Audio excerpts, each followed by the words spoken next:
చాలామంది అనుకుంటారు స్టెంట్స్ తర్వాత బ్లాక్స్ రావచ్చు కానీ బైపాస్ తర్వాత మళ్ళీ బ్లాక్స్ రావు అని అనుకుంటారు. ఇది కరెక్ట్ కాదు. బైపాస్ తర్వాత కూడా కొన్ని ప్రాబ్లమ్స్ రావచ్చు. ఏమే రకంగా ప్రాబ్లమ్స్ రావచ్చు? రెండు. ఒకటి, మనం పెట్టిన గ్రాఫ్ట్స్లో ప్రాబ్లం రావచ్చు, లేదా ఓన్ నేటివ్ కర్నరీ ఆర్టరీస్ అంటే పేషెంట్ భగవంతుడు ఇచ్చిన రక్తనాళాల్లో కూడా బ్లాక్స్ రావచ్చు. సో మనం అది ఎక్స్ప్లెయిన్ చేయాలనుకోండి, ఎట్లా చెప్పచ్చు అంటే బైపాస్ గ్రాఫ్ట్లు అనుకోండి, ఒక కొత్త రోడ్ లాంటిది, బైపాస్ రోడ్ లాంటిది.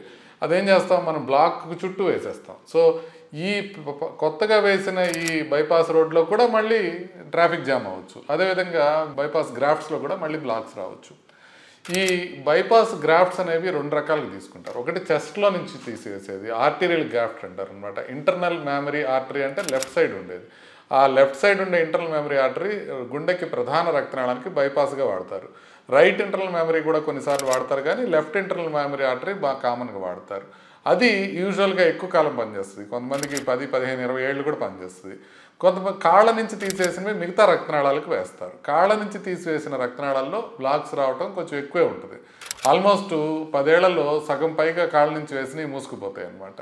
సో ఒరిజినల్ హార్ట్లో రక్తనాళాల్లో కూడా బ్లాక్స్ పెరుగుతూ ఉంటాయి. కాబట్టి మనం ఎక్కడైతే గ్రాఫ్ట్ వేసామో ఆ గ్రాఫ్ట్ తర్వాత ఒరిజినల్ రక్తనాళం ఉంటుంది, కాబట్టి ఆ రక్తనాళంలో కూడా బ్లాక్స్ పెరగచ్చు. అందుకనే షుగర్ని జాగ్రత్తగా కంట్రోల్ చేసుకోవడం, బీపీ జాగ్రత్తగా కంట్రోల్ చేసుకోవడం, కొలెస్ట్రాల్ కంట్రోల్ చేసుకోవడం, స్మోకింగ్ అవాయిడ్ చేయటం, మెడిసిన్స్ జాగ్రత్తగా వాడటం, ఇవన్నీ మనకి బైపాస్ అయిన తర్వాత కూడా అందుకే చేసుకోవాలి. ఎందుకంటే బైపాస్ అయిన తర్వాత కూడా ప్రాబ్లం రావచ్చు.